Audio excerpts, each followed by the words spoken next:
Now look, man, I don't like to say teams should panic after week 1. I'm not that big of an overreactor. But look, when I see things, look, there's gotta be changes that happen. You should be on alert about these things. So everyone, here are a few teams that after week 1 should be on alert. Let's hop into it. Hey man, starting off, I'm gonna have to go with the Raiders and how they lost to the Chargers in week 1. This was a game that was narrow. They lost by 5, and we gotta look at why they fell so short. And I don't think it was all on Derek Carr. Yes, he threw 3 interceptions, but when I look at the final drive of this game, I don't think he was given a fair chance to win this game, and that's because of this offensive line. I think given what I saw, this offensive line really does have a shot at ruining and derailing this season for a really talented Raiders team. When I look at this final offensive drive for the Raiders, first I want to look at the second to last offensive play on that final offensive drive, which was 3rd down and 3, where they were close to the 50-yard line. Derek Carr, he was sacked. The very next play, it's a 4th and 8. Guess what? Derek Carr is sacked by Khalil Mack. This team, on their final offensive drive, down by 5, had a chance to go down the field, but their offensive line did not show up when they needed to. And it was really this kind of thing in aspect all game. Khalil Mack had 3 sacks. Joey Bosa had about 2 sacks. There were other guys on this Chargers defensive line that really got numbers in terms of the sack department this game. This Raiders offensive line did not keep a clean pocket for Derek Carr, and you could blame some of Derek Carr's interceptions on not having a clean pocket and just the poor job that this Raiders offensive line really did blocking for Derek Carr. This Raiders offensive line has really big problems, and I think it has the chance to really derail this season for this Raiders team, especially what we saw down the stretch of that Chargers game when the Raiders had a chance to go down the field and win the game. The offensive line just sold. The drive right before that, the defense gave the Raiders a chance to go down the field and score. The offensive line did not help. It makes it easier for defenses to just drop back with 7 and focus on really defending your receivers, knowing that they can rush their front 4 and know they can disrupt you because that Raiders offensive line sucks. It puts no pressure on a defense. So look, man, that offensive line should definitely put the Raiders on alert. But now let's move on to the next team. Hey man, next up, it's the Packers. I mean, what else? I mean, they should absolutely be on this list. They let Justin Jefferson go buck wild. They let Kirk Cousins have a good game. Dalvin Cook did pretty well. But that's not what I'm worried about for them. They should be on alert about those receivers, and I think we all know this. The highest receiver on the Packers in terms of yards, who also had the most receptions in this game, it was A.J. Dillon. I believe he had 46 yards. No, 46 yards receiving and 5 receptions. No one on this team got over 50 yards in receiving. That's a question, and we wonder why Aaron Rodgers does not trust rookie wide receivers.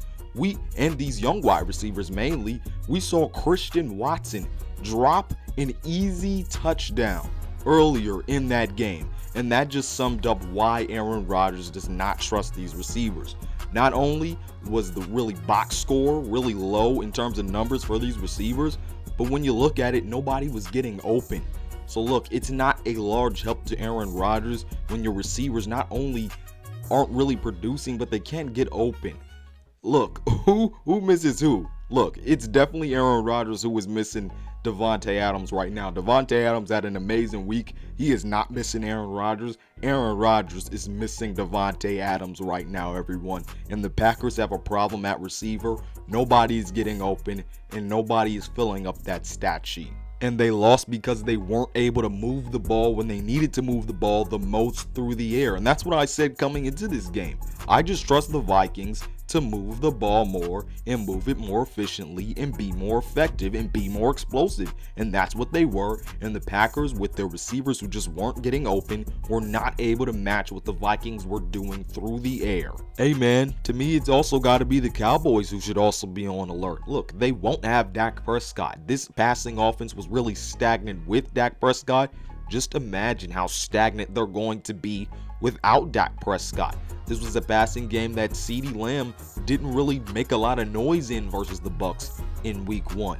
Look, if there was a time to panic for any team in the league, it's the Cowboys, because they were the only team in week 1 that did not score a touchdown, and that was with Dak Prescott for most of the game, with a passing game that could really not move the ball downfield or score any points. So look, I'm worried about this passing game as a whole. I'm worried about it as a scoring offense, but I'm also worried about CeeDee Lamb. Like I said, he did not have a good game when Dak Prescott was in the game.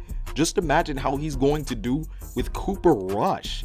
I mean, come on. And then their schedule isn't getting easier to start the season off. The Bengals are coming up here in week 2. So look, when I look at this Cowboys team, they're going to probably have to adopt a more run philosophy with this offense. But I am very scared for this passing offense that did not look good with Dak Prescott. And I am very scared for them without Dak Prescott. Hey man, I feel like I should throw the Broncos in here too, because here's my question. Does Nathaniel Hackett trust Russell Wilson?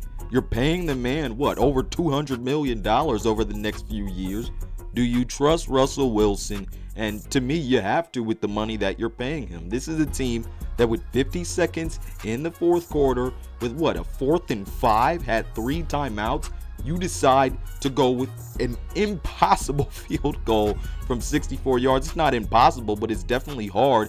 I think taking that 64-yard field goal was as much of a gamble as just trotting Russell Wilson out there to get you 5 or 6 yards for a first down and get you closer in field goal range with 3 timeouts. My question is does Nathaniel Hackett trust Russell Wilson? And I think that should put them on alert. Now, with that being said, I think this is an opportunity for Nathaniel Hackett to actually learn from his mistakes and go, okay, that didn't work for me. I need to go ahead and trust my quarterback, because this is a guy who threw for over 300 passing yards in this game. I just think we need to be on alert about the Broncos, especially with the decisions that Nathaniel Hackett made. I'm just concerned with Nathaniel Hackett's decision making, especially versus a team in the Seahawks that isn't great offensively. It's not like they scored over 20 points. They only scored 17. So look, I am concerned about Nathaniel Hackett's decision making and what we saw at the end of that game.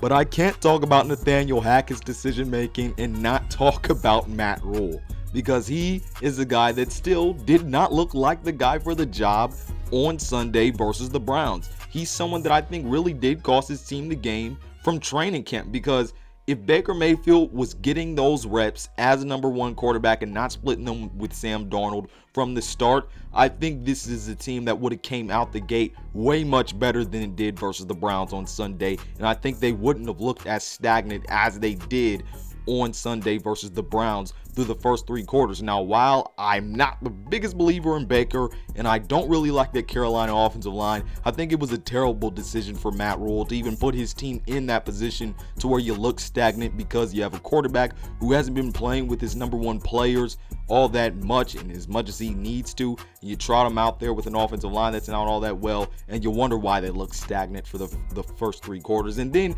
down the stretch of that game, their final possession, he decided to kick the field goal, which put them up by 1. But look, you still give the Browns a lot of time to go down and get a field goal themselves. I thought they should have went for it. They were close in the red zone. Look, I thought they just should have went for it on that 4th down there, but they decided to kick the field goal. I'm still weary about Matt Rule's decision making. And I just think this Panthers team, especially with that offensive line is something I also think they should be alert about. I just think after that Cleveland game, they should definitely be on alert, everyone. But tell me what you think down in the comment section below. Other than that, this is Malik Hicks, aka The Ranker of the Ultimate Sports TV, signing off. Can't wait to get into week 2. Check out the Ultimate Sports TV for my week 2 game-by-game predictions, everyone. Peace out, and I'll see you on the other side.